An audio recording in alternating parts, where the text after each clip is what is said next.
Kin so ash an esk snodo in aisto antal an in aisto antal afa snalask en I ash an dran mira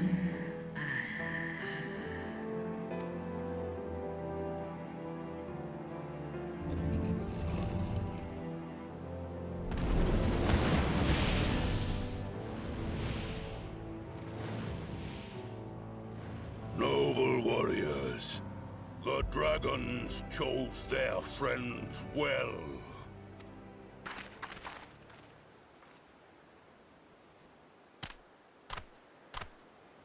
Long have our peoples waged war, but no more.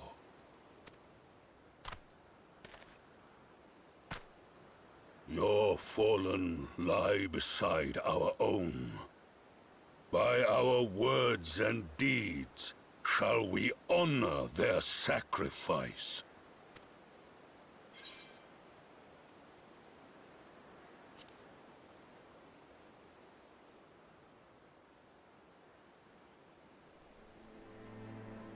The enemy of our enemy is our friend. And you have proven yourselves worthy of our trust. It is the Guardians who are deserving of our fury. I shall see that my brethren learn the truth of this day, and rally as many as possible to the cause, till we meet again.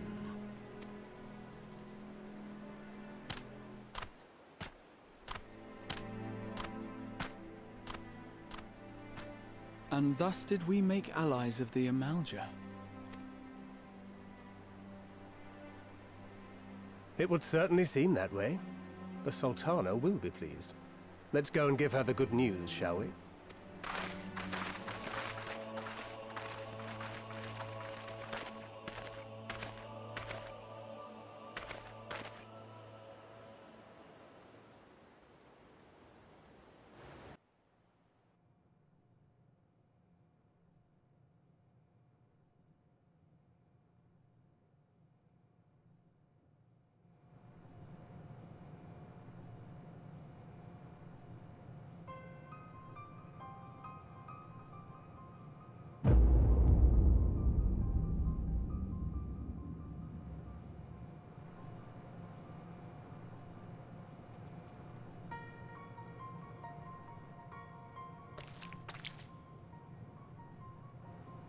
What in Relga's name happened here?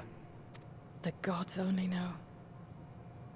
But you can bet these poor sods aren't here by choice. Quickly!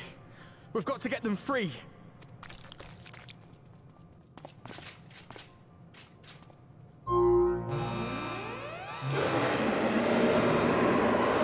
Get back!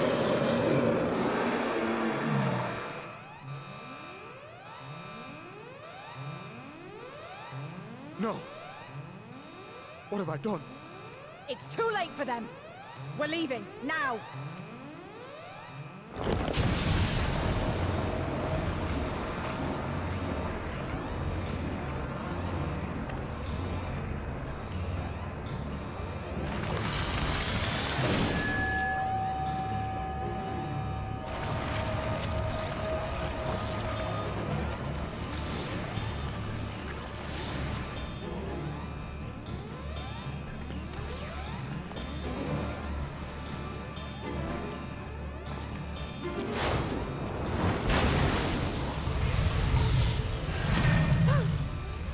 No!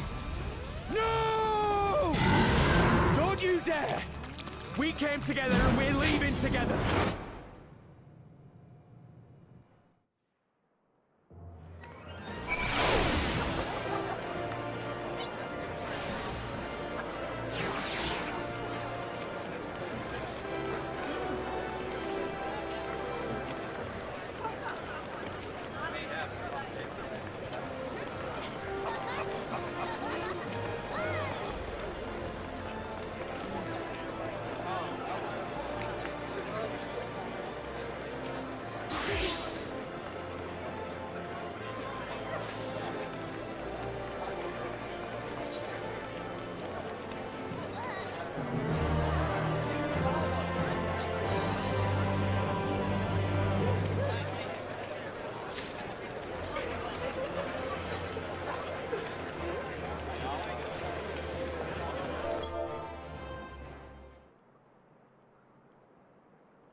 Fordola, have you been waiting here all this time?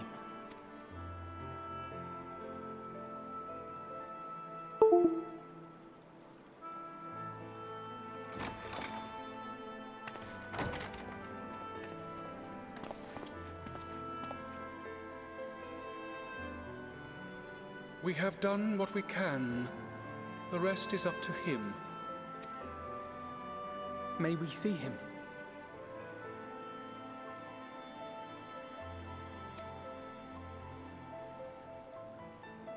I do not think that wise. You must let him sleep.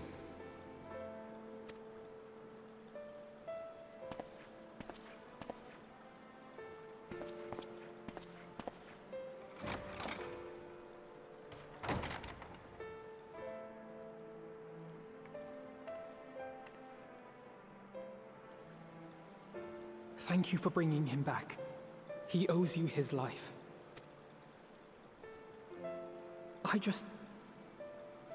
I just wish I had been there. Perhaps, I don't know, perhaps I could have... Could have what? Got tempered? Don't flatter yourself. You can't save everyone. No one can. Not even the warrior of bloody light. People die all the time, for no good reason. And those who take up the sword die quicker than most. If you're going to shed a tear every time a soldier falls on the battlefield, you'd best stay away. It's no place for the weak of heart. It may be that victory cannot be won without cost. But all life is precious, and I refuse to shrug at its loss.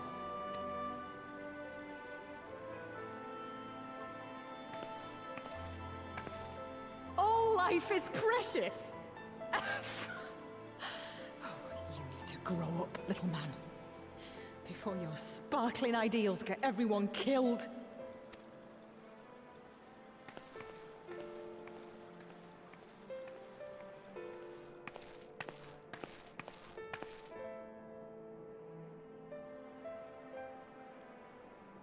You're right. He is idealistic. But the world has more than its fair share of realists, like you and me. It's people like him who dare to dream that things could be better, and make it happen against all the odds. They are the ones whose names live on forever. The heroes. The battlefield's littered with would-be heroes. At this rate, you'll lot'll be next. And what'll become of your precious dreams then? They'll be gone. Like dust on the wind.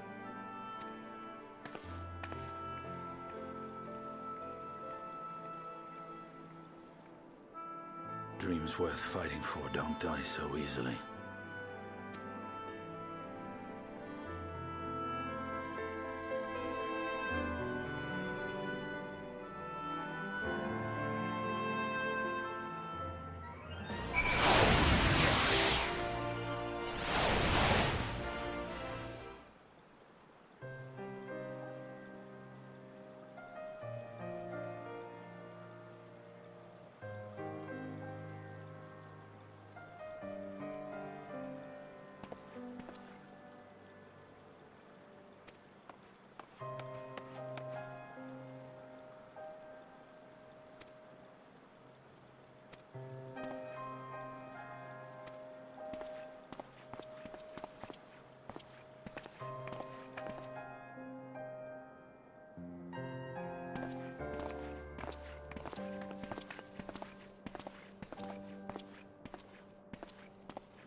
Your Grace, pray forgive us our lateness. Think not of that. I understand a close comrade of yours was wounded in the line of duty. Arenvold. It was at the Alliance's behest that he risked all, and we are grieved to hear of his condition. Rest assured, he will receive the finest care our chirurgeons can provide. On that you have my word. Now, we would share with you the findings of the mission. Pippin, pray relate to our guests the details of Fordola's account.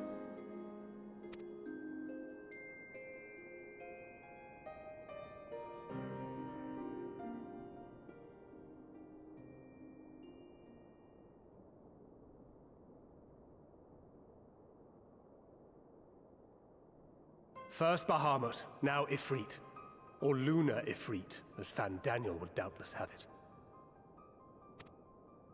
'Tis now all but certain that the towers were conceived to facilitate the summoning of primals by those imprisoned within. Less certain is the means by which the Telophoroi constrain the wills of said entities to enact their designs in defiance of the pleas of their victims. Mayhap they do not. If mere proximity to the towers is enough to make loyal servants of the Empire's mortal enemies, it stands to reason that the same is true for those held captive. They invoke their gods for the good of Garlemald, and in their disturbed state of mind, summon a primal whose form reflects their own alteration. It all begins to make sense. Upon closer inspection, I realized that the towers bear a striking resemblance to a much larger structure which Urianger and I observed from afar during our visit to the Imperial capital. Assuming it too is capable of tempering those in its immediate vicinity, it would go some way to explain the swiftness with which the Telophoroi managed to rally so many Imperials to their cause.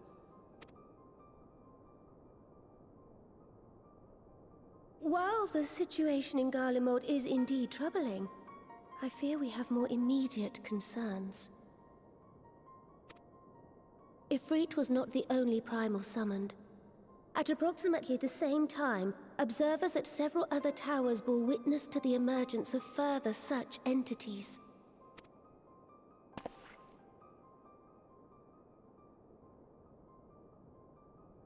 For a blessing, none appear to wield aught approaching the destructive power of Bahamut, and the Grand Companies are moving to deal with the threat even as we speak.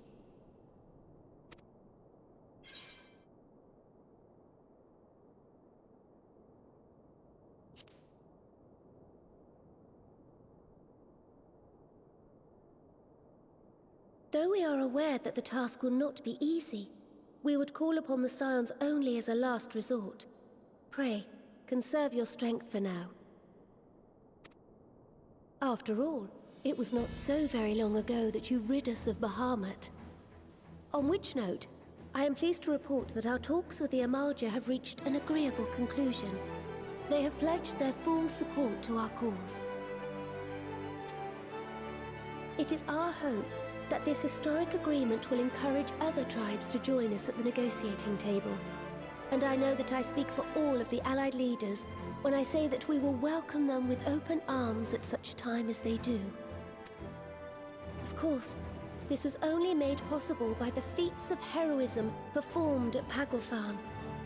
Moreover, we shall not allow the sacrifices of those fallen in battle to have been made in vain.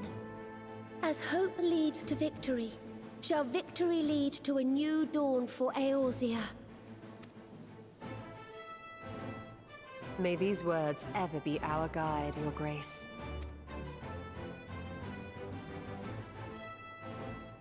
Now, if you will forgive me, I must consult with the Syndicate on the matter of our new allies' integration.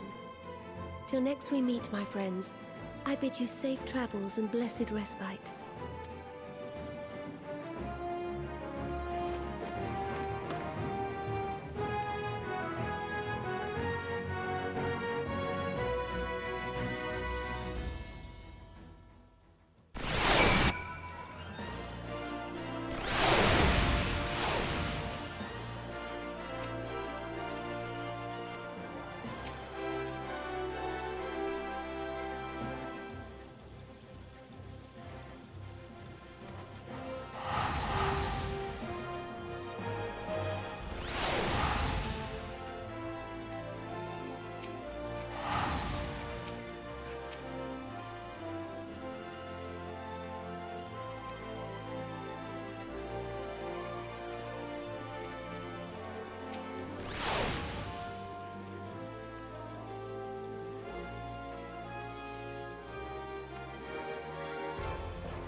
Welcome back.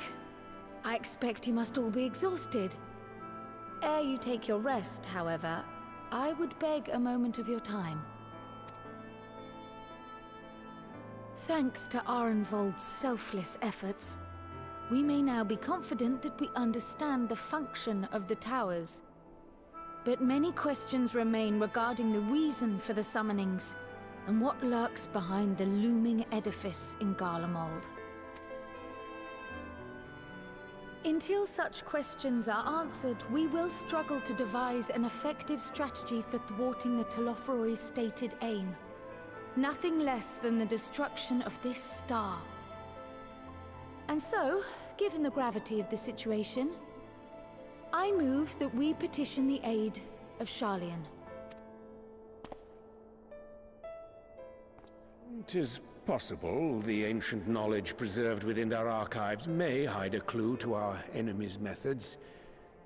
But given Sharlayan's established policy of non-intervention, our former colleagues are not like to aid us in its discovery.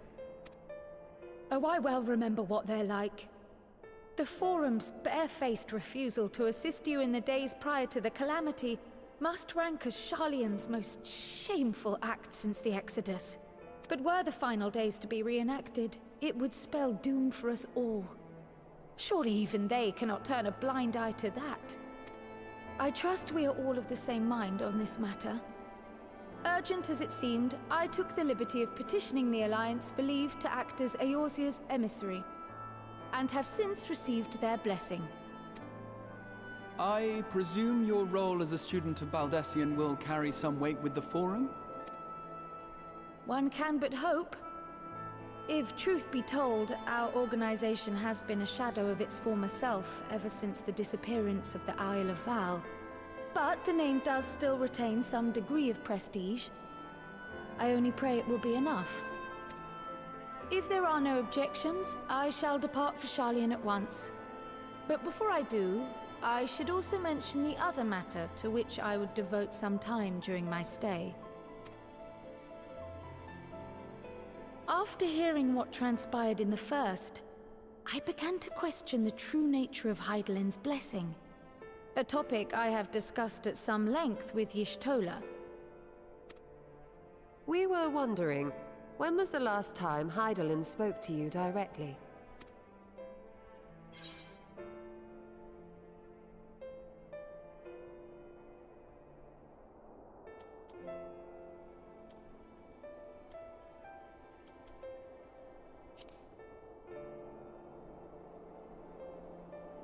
Is the question truly so vexing? Perhaps you fear I will chastise you for giving the wrong answer. Or was it so long ago that you simply can't remember? History shows us that Hydaelyn is able to awaken the echo in her chosen, convey her will directly, and grant the blessing of light. To our knowledge, however, she has not sought to intervene in man's affairs for some considerable time. Might not the explanation for that lie with her choice of champion? Mayhap she is content to trust in her judgment. Mayhap she is. But following my initial discussion with Kryl, I made inquiries of my own. And as far as I'm able to tell, Hydaelyn has not made her will known to anyone. During my time in the First, the Oracle of Light spoke to me through Reen. But that was not the will of Hydaelyn. It was Minfilia herself. Indeed. And while she and Hydaelyn were inextricably linked, Minfilia yet acted of her own volition. A messenger, yes, but one who spoke with her own voice. I wonder, could Hydaelyn's silence suggest the presence of some disruptive force, perhaps? Some obstacle to communication? While I share Urianger's high opinion of your conduct, I see no reason why she would deny you her guidance altogether. Then again, who am I to say? The fact is, we simply don't know. But if the explanation is to be found anywhere, I can think of worse places to look than the archives of Sharlayan, and their research on the Ethereal Sea in particular.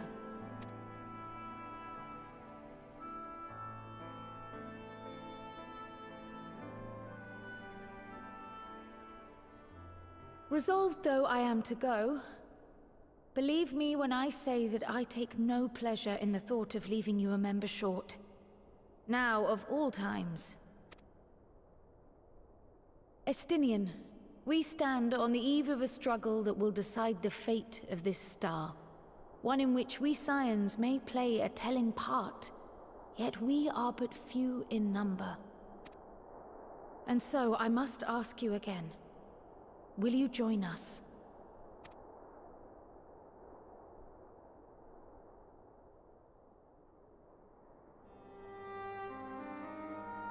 You see the world the way you want it to be. I see the world the way it is. You are idealistic to a fault. But I know you would never turn your back on those in need. Never close your eyes to their suffering. And somehow, your deeds lend truth to your words, giving the lie to my doubts in so doing. I have seen others draw strength from your belief. In Ishgard, in Alamigo. You inspired them to stand up and fight. To win, no less. And even when you lost those you held dear, you carried their spirit with you and made their memory your guiding light. The burden of so many hopes and dreams would be too heavy for most to bear.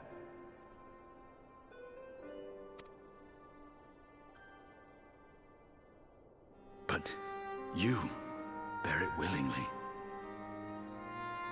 as you have shown me.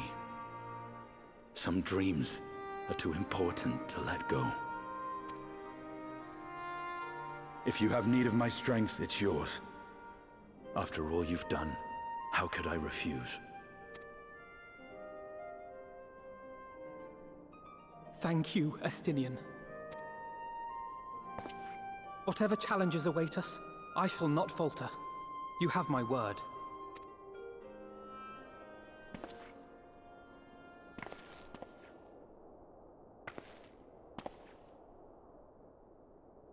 And now, I may bid you farewell. Safe in the knowledge that all is as it should be. In this little corner of the world, at least.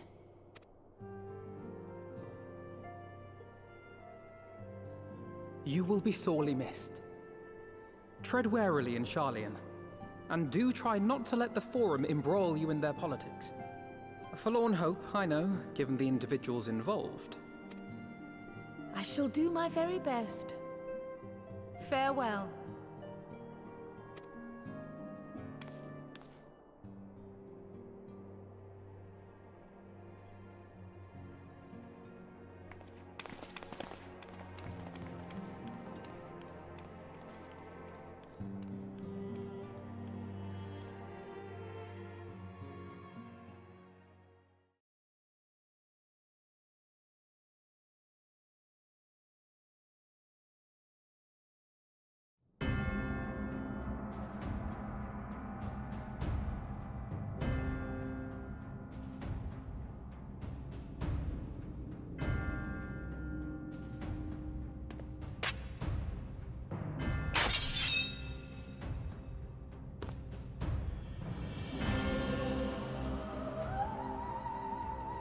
Well, does this one meet with your approval?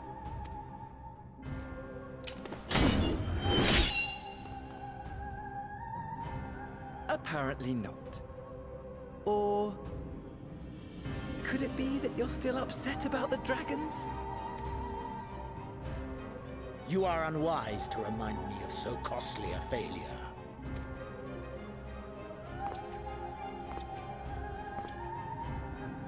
It will not affect our plans, I trust. Oh, hardly at all.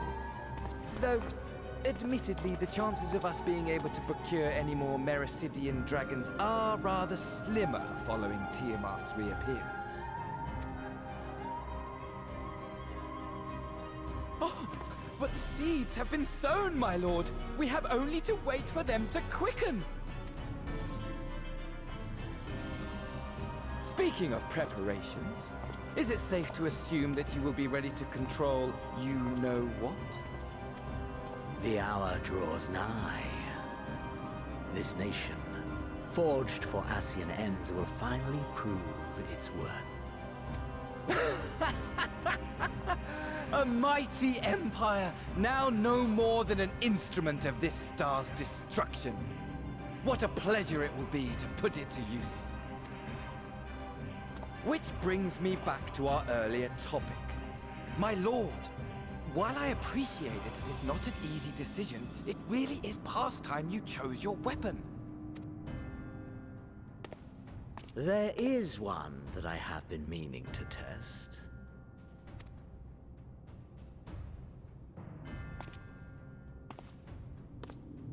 Well, well, not quite what I was expecting. Though I will say, it does seem rather